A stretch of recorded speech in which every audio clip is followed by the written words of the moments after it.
میں بہک سکوں یہ مجال کیا میرا رہنما کوئی اور ہے۔ الحمدللہ رب العالمین والصلاة والسلام علی سید الانبیاء والمرسلین اما بعد فاعوذ باللہ من الشیطان الرجیم بسم اللہ الرحمن الرحیم۔ الحمدللہ الہادی پروگرام میں اللہ تبارک و تعالیٰ کی ذات و صفات سے متعلق درس قرآن کا سلسلہ جاری ہے، اور مختلف قرآن سے ہم نے آیات کا انتخاب کرنے کے بعد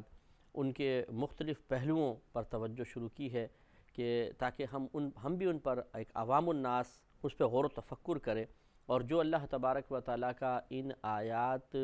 کے نزول کا مقصد عظیم ہے اس مقصد کی تکمیل میں ہم کامیاب ہو جائیں، اور جب اس میں کامیاب ہوں گے تو انشاءاللہ اس کے ثمرات ہمیں ہی حاصل ہوں گے۔ کوئی اللہ تبارک و تعالیٰ کی ذات کو اس سے فائدہ نہیں ہوگا، کیونکہ وہ اثر قبول کرنے سے بے نیاز ہے، غیر محتاج ہے۔ تو ابھی ہمارا جو موضوع چل رہا ہے وہ اللہ تبارک و تعالیٰ کی موجودگی کا احساس۔ جتنا یہ احساس بڑھے گا اتنا ہی زیادہ انسان سلیقہ سیکھے گا، احتیاط پسندی اسے حاصل ہوگی۔ مثال کے طور پہ دیکھیے، آپ اگر ایک فیکٹری میں جاتے ہیں اور آپ کو بتایا جاتا ہے کہ جی اس کے چپے چپے پہ کیمرہ لگا ہوا ہے، ذرا بھی کوئی الٹی سیدھی حرکت کریں گے تو ایک کنٹرول روم میں کچھ لوگ بیٹھے ہوئے ہیں، وہ واچ کر رہے ہیں مانیٹرز پر، جو بھی کوئی الٹی سیدھی حرکت کرتا ہے وہ فوراً پھر پکڑ لیتے ہیں۔ تو ہم وہاں پر بڑے محتاط رہیں گے، بہت زیادہ محتاط، کوئی الٹی سیدھی حرکت نہیں کریں گے، کوئی چیز اٹھائیں گے نہیں، کچھ نہیں کریں گے، کیونکہ ہم پتہ ہے کہ کوئی ہمیں دیکھ رہا ہے۔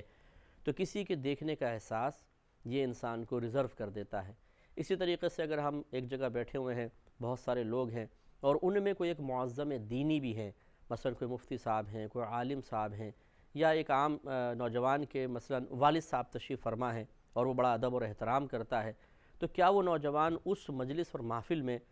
کچھ سگریٹ پیے گا، پان کھائے گا؟ کیا وہ مطلب پان تو خیر اولاد کھاتی ہے، میں ان لوگوں کی بات کر رہا ہوں جو اپنے والد صاحب سے ڈرتے ہوں مثلا، یا علماء کا ادب کرتے ہوئے اس قسم کی چیزوں کو اوائڈ کرتے ہوں، تو اس کے ہم ایک مثال فرض کر رہے ہیں فی الحال۔ تو کیا وہ کوئی غلط حرکت کرے گا؟ اچھا، کسی کو ہٹ کسے گا، کوئی چھچورا مذاق کرے گا، کہہ لگائے گا؟ نہیں، بلکہ ہم نے شریف خاندان کے بچوں کو دیکھا ہے کہ بے تکلف دوستوں میں اگرچہ تھوڑا سا فری ہو جاتے ہیں، لیکن جب کوئی بڑا شخص بیٹھا ہوتا ہے تو وہ محتاط ہو جاتے ہیں۔ معلوم یہ ہوا کہ کسی معظم چیز کی موجودگی کا احساس انسان کو محتاط کر دیتا ہے، اور بے شمار ناجائز امور، خراب قسم کی حرکتوں، غیر اخلاقی حرکتوں سے محفوظ کر دیتا ہے۔ بس یہی راز ہے جو ہمیں سمجھنا ہوگا کہ جتنا ایک مسلمان اللہ تبارک و تعالیٰ کی موجودگی کا احساس رکھے گا، جتنا اس کا دیکھنے کے یقین کو کامل سے کامل تر کرتا چلا جائے گا، اتنا ہی وہ انسان کامل ہوتا جائے گا، خود مکمل ہوتا جائے گا۔ اس لیے کہ اس کو شرم آئے گی کہ میں اللہ تعالیٰ کی نگاہوں میں گناہ کروں، اللہ تعالیٰ موجود ہے اور پھر میں اس کے سامنے گناہ کرتا رہوں۔ تو یہ احساس اسے آہستہ آہستہ گناہوں سے دور کرے گا، عبادات پہ استقامت دلوائے گا، اور پھر اگر ہم اس طرح غور و تفکر کی مزید عادت ڈالتے رہیں تو یہ احساس اور زیادہ پختہ ہونے کے بعد پھر ہمارے روحانی ترقی کا سبب بنے گا، اور اللہ تبارک و تعالی ہمیں مقام قرب عطا فرما دے تو یہ کوئی تعجب کی بات نہیں ہے۔ اسی لیے بظاہر یہ موضوع بہت ہی مشکل ہے اس پہ کلام کرنا، اور آپ نے بہت ہی کم اتنے سارے پروگرام اس موضوع پر سنے ہوں کہ اللہ تعالیٰ کی قدرت کے دلائل پر غور و تفکر کروانے کی کوشش شاید آپ نے کیو ٹی وی کے علاوہ کبھی تاریخ میں، میرا دعویٰ یہی ہے، یہ عجب خود پسندی کے طور پہ نہیں عرض کر رہا ہوں، لیکن آپ تاریخ اٹھا کر دیکھ لیں گے انشاءاللہ اتنے پروگرام ایک موضوع پر آپ کو نہیں ملیں گے کہ جس میں ہم یہ کوشش کر رہے ہیں کہ وہ چیز کہ جس سے مسلمانوں کی اکثریت بالکل غافل ہو چکی ہے، ہمارے اکابرین نہیں، کیونکہ انبیاء علیہ السلام ان چیزوں پہ غور و تفکر کرتے رہے ہیں، صحابہ کرام کرتے رہے ہیں، اولیاء عظام ان چیزوں پہ غور و تفکر کر کے اللہ تبارک و تعالیٰ کی معرفت میں اضافے کی سعی کرتے رہے ہیں۔ ہم عوام کی بات کر رہے ہیں، آج کل کے موجودہ دور کے عام لوگوں کی بات کر رہے ہیں، یا دیندار طبقہ بھی معذرت کے ساتھ اب اسی عوام کے صف میں شامل ہو گیا ہے کہ وہ اس جہت سے آیات پر غور و تفکر نہیں کر رہا ہے، کائنات میں موجود اللہ تبارک و تعالیٰ کی قدرت کے دلائل پر غور و تفکر نہیں کر رہا ہے، جس کی وجہ سے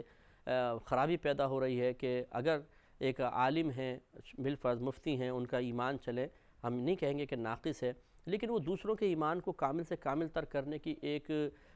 کوشش کو ترک کر بیٹھے ہیں۔ ایک بہت ہی مضبوط ذریعہ کہ جس سے ہم عوام کو اللہ کے قریب کر سکتے ہیں اور اللہ تبارک و تعالیٰ کی موجودگی کا احساس بلوغت تک پہنچا کر، یعنی کامل ترین درجے پر پہنچا کر انہیں بھی گناہ سے بچا سکتے ہیں، محتاط بنا سکتے ہیں، اس چیز سے ہم لوگ اکثر غافل ہیں۔ تو بہرحال ہم یہی کوشش کر رہے ہیں، اسی لیے اتنی آیات کا انتخاب کر کے اتنے پروگرام آپ کی خدمت میں پیش کر رہے ہیں کہ ایک نہیں تو دوسرا نہیں تیسرا، چوتھا، پانچواں، چھٹا، انشاءاللہ کوئی نہ کوئی پروگرام ایسا ضرور ہوگا جو ہمیں اس تفکر کا عادی بنا دے گا، اور ہم بھی اپنے اطراف میں گزرتے ہوئے گھومتے ہوئے صرف یہ نہیں کہ ہم پوسٹرز پڑھ رہے ہوں، بورڈنگز دیکھ رہے ہوں، وال چاکنگ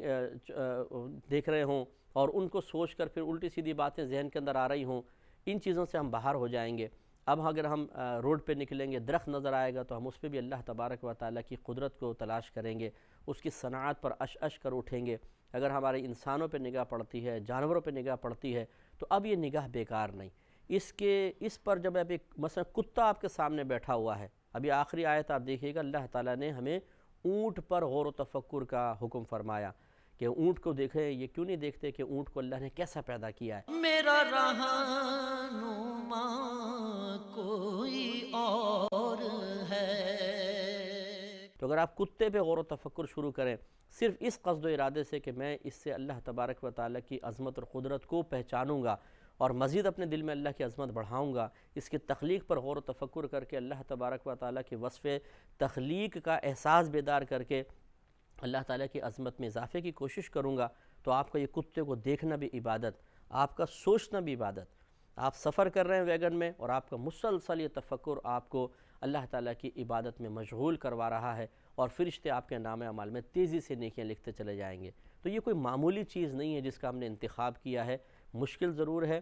تھوڑا سا شاید کسی کو خشکی محسوس ہو، بہرحال مجھے تو بہت تراوٹ محسوس ہوتی ہے اور مجھے امید نہیں ہے کہ ہمارے دیکھنے والوں کو خشکی محسوس ہو، لیکن بعض لوگ ہوتے ہیں کہ ذرا وہ دوسرے ٹائپ کی ان کی طبیعت ہوتی ہے کہ جوشیلا سا بیان ہو اور یہ چیز بیان ہو جائے، وہ چیز بیان ہو جائے، لیکن ہر چیز تقریباً مختلف پلیٹ فارم پر بیان ہوتی ہے، لیکن اللہ تبارک و تعالیٰ کی موجودگی کا احساس و شعور بیدار کرنے کے لیے اور اسے کاملیت تک پہنچانے کے لیے ان آیات پر غور و تفکر جو اللہ تعالیٰ کی قدرت کے دلائل پر غور و تفکر کی دعوت دے رہے ہیں، وہ ہمارا موضوع اکثر نہیں بنتا ہے، جمعوں کے اندر ہمارا نہیں بنتا ہے۔ جمعے کے جو خطباء ہوتے ہیں، عام جو تقریریں ہوتی ہیں روڈوں پر، ان میں بھی مخصوص بس وہ عقائد کے بیان ہوتے ہیں۔ ان چیزوں پہ غور و تفکر کب ہوگا اور کون کروائے گا؟ یہ ہمارے لیے سعادت کی بات ہے کہ ہم اس عبادت کی طرف لوگوں کو مائل کر رہے ہیں، اور ہمیں امید ہے کہ جو مسلسل دیکھنے والے ہوں گے، ان کا عقیدہ، ان کا باطن، ان کی احتیاط پسندی ان لوگوں کے مقابلے میں کہیں زیادہ ہو جائے گی جو اس قسم کے پروگرام نہیں دیکھ رہے ہیں۔ اس لیے آپ بھی تسلسل سے پروگرام دیکھتے رہیے، اور جو ہم آپ کو غور و تفکر کی دعوت دے رہے ہیں اس کو اپنی عادت میں شامل کر لیجئے۔ اس کے بعد ہو سکتا ہے یہ پروگرام کا سلسلہ ختم ہو جائے، موضوع تبدیل ہو جائے، لیکن اگر آپ نے اس عادت کو راسخ کر لیا تو انشاءاللہ پھر نہ چاہتے ہوئے بھی آپ کا ذہن خود بخود تفکر کرتا رہے گا، اور آپ اللہ تعالیٰ کی بارگاہ میں اپنے درجات کو بلند کرواتے رہیں گے۔ سورہ روم کی آیت نمبر 22 پر کلام چل رہا تھا۔ اللہ تبارک و تعالیٰ نے ارشاد فرمایا کہ وَمِنْ آیَاتِهِ خَلْقُ السَّمَاوَاتِ وَالْأَرْضِ، اور اس کی نشانیوں میں سے آسمانوں اور زمین کی پیدائش ہے۔ تو اس کے لیے میں آپ کو ایک تھوڑی سی بات یہ ضرور عرض کروں گا کہ کوئی ایسا پروگرام اگر آپ کے کیبل پر آتا ہو کہ جس میں کوئی مطلب ناجائز چیز نہ ہو، عورت وغیرہ نہ ہو، مثال کے طور پہ بعض اوقات آتی ہیں ڈاکومنٹریز، اس میں صرف وائس اوور ہوتی ہے پیچھے اور وہ مناظر دکھا رہے ہوتے ہیں، خصوصاً جو زمین کے بارے میں ہو، آسمان کے بارے میں ہو، اس آیت کو ذہن میں رکھیے گا اور پھر اس کو آپ دیکھیے گا، انشاءاللہ وہ پروگرام آپ کو اتنی روحانی ترقی دلوائے گا کہ آپ تصور بھی نہیں کر سکتے کہ اس پروگرام کو دیکھنے کے بعد، کیونکہ اب آپ آیت کی روشنی میں تفکر کر رہے ہیں، اب اللہ تعالیٰ کے حکم یا اللہ تعالیٰ کی طرف سے جو اشارہ ہے اس کو قبول کرتے ہوئے غور و تفکر کر رہے ہیں اور اس پروگرام کو دیکھ رہے ہیں، اب آپ کی دلچسپی کا عالم بھی کچھ اور ہوگا، اس سے جو آپ کے قلب میں ایک نورانیت اور روحانیت پیدا ہوگی اس کا عالم کچھ اور ہی ہوگا، اور پھر آپ دیکھیے گا کہ کتنی تیزی کے ساتھ اللہ تبارک و تعالیٰ کے قریب ہم اپنے آپ کو محسوس کریں گے، ہم وقت یہ احساس کہ کوئی ہمیں دیکھ رہا ہے، ہم وقت یہ احساس کہ میرا رب میرے ساتھ ہے، یہ احساس جب ہو جائے گا تو انشاءاللہ پھر آپ دیکھیں کہ گھر میں کس قدر برکات نازل ہوتی ہیں۔ پھر آگے اللہ نے مزید ارشاد فرمایا کہ وَاخْتِلَافُ أَلْسِنَتِكُمْ وَأَلْوَانِكُمْ، اور اللہ تعالیٰ کی نشانیوں میں سے ہے تمہاری زبانوں اور تمہارے رنگوں کا مختلف ہونا۔ دیکھیں زبانوں کا مختلف ہونا یہ اللہ تعالیٰ کی قدرت کی عظیم نشانیوں میں سے ایک ہے، اس لحاظ سے کہ آپ دیکھیے ہم کس کی اولاد ہیں، ہم ہیں آدم علیہ السلام اور بی بی حوا رضی اللہ تعالیٰ عنہا کی اولاد۔ پہلے وہ دو تھے، بلکہ پہلے ایک ہی تھے، جیسے ہمارا پچھلے پروگرامز میں کلام ہوا کہ پہلے اللہ نے آدم علیہ السلام کو پیدا فرمایا، پھر آپ کی پسلی سے بی بی حوا رضی اللہ تعالیٰ عنہا کو پیدا فرمایا۔ پھر ہوتا یہ تھا کہ جب آپ بی بی حوا رضی اللہ تعالیٰ عنہا پیرنٹ ہوتی تھیں تو آپ کے ٹوین بچے ہوتے تھے، دو بچے ہوتے تھے، ایک لڑکا ایک لڑکی۔ پھر جب نیکسٹ ٹائم ایسا ہوتا تھا پھر اسی طرح ہوتا تھا، جڑواں بچے ہوتے تھے، ایک لڑکا ایک لڑکی۔ پہلے والے بالغ ہوتے، دوسرے والے بالغ ہوتے، پھر طریقہ یہ تھا کہ دوسری والی جو لڑکی تھی اس کا پہلے والے لڑکے سے اور دوسرے لڑکے کا پہلے والی لڑکی سے نکاح ہوتا تھا، جو بظاہر بہن بھائیوں کا نکاح ہے، بظاہر کیونکہ ایک ماں باپ کی اولاد ہیں، لیکن ہر دور میں اللہ تبارک و تعالیٰ کے احکام مختلف ہوتے رہے ہیں، اور جب کوئی حکم اللہ تعالیٰ کا حکم بن جاتا ہے، کوئی چیز اللہ تعالیٰ کی طرف سے اجازت شدہ ہو جاتی ہے تو پھر اس میں کوئی ناجائز کا تصور نہیں رہتا ہے۔ اس شریعت میں آدم علیہ السلام کے دور میں بھائی بہن کا نکاح جائز، اس شریعت میں بھائی بہن سے نکاح کرنا حرام، تو لہٰذا اس دور میں نہیں ہو سکے گا، لیکن ہم ہیں اسی طرح اولاد۔ اب اللہ تبارک و تعالیٰ نے جیسے مفسرین فرماتے ہیں آدم علیہ السلام کو 7 لاکھ زبانیں سکھائی تھیں، 7 لاکھ زبانیں، آپ کو ان پہ عبور حاصل تھا، اور آپ اپنی اولاد سے ان مختلف زبانوں میں کلام فرماتے تھے۔ میرا رہنما کوئی اور ہے۔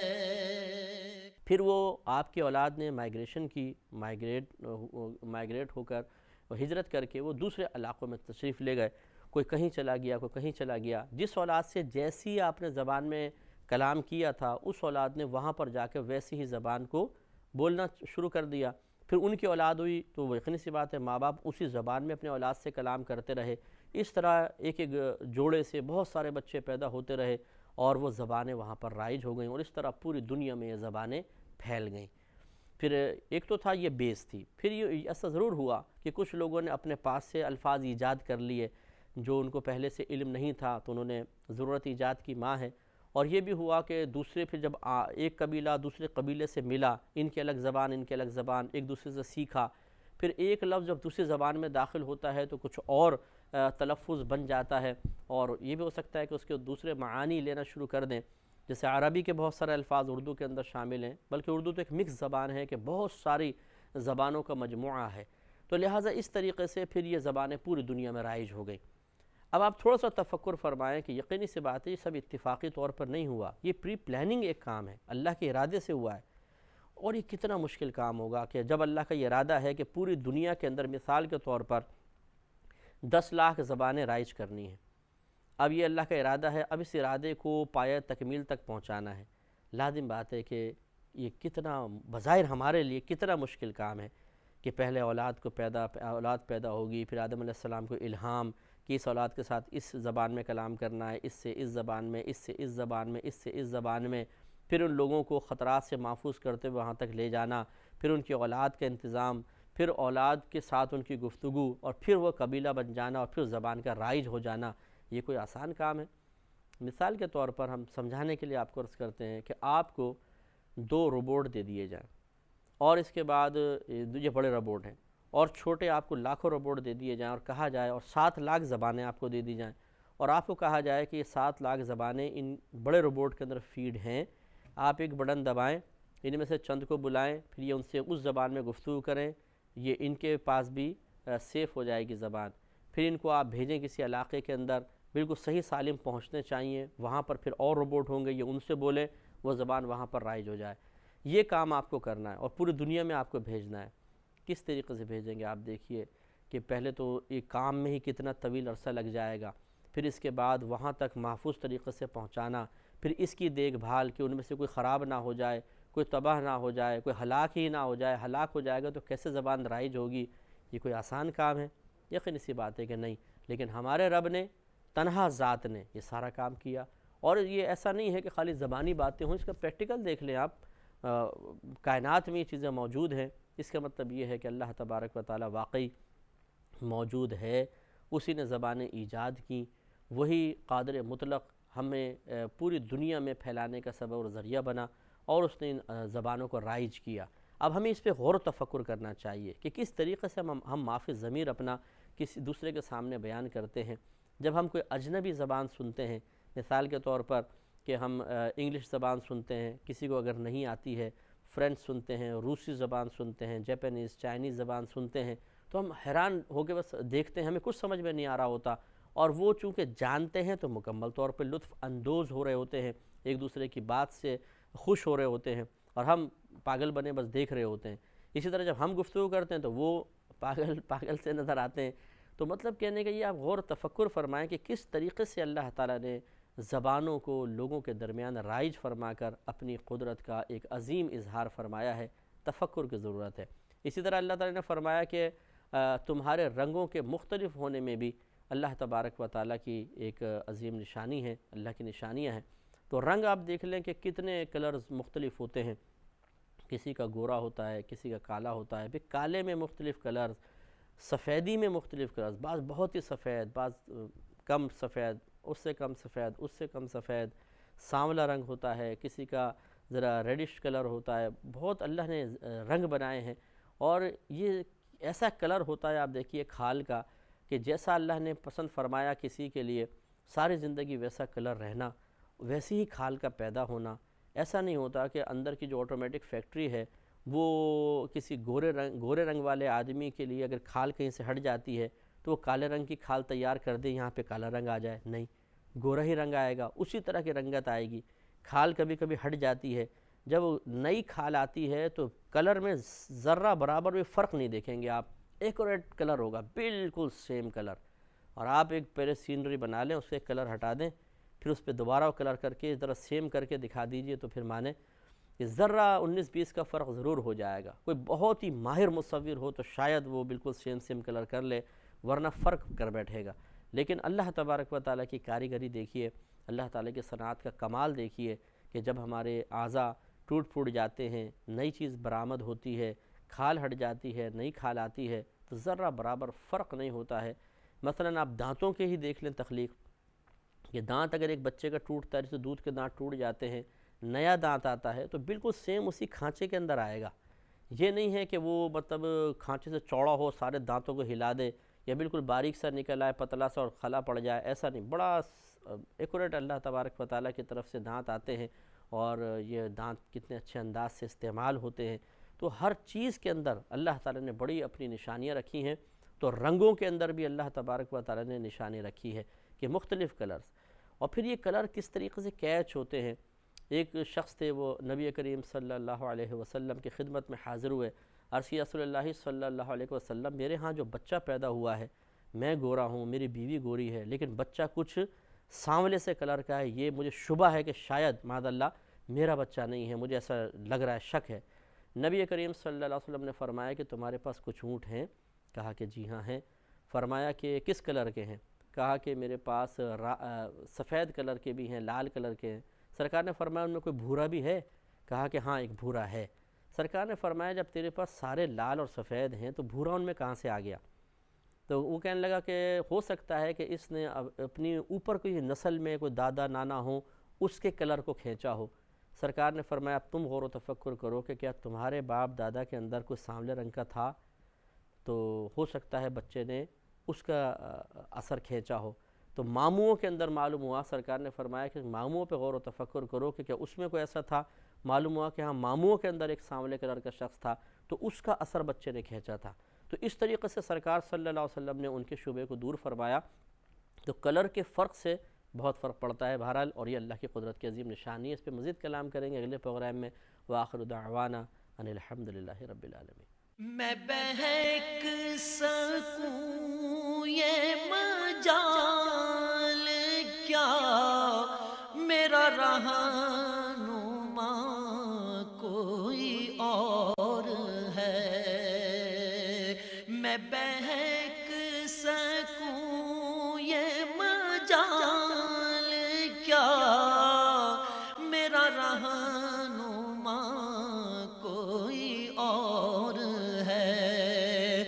میں بہک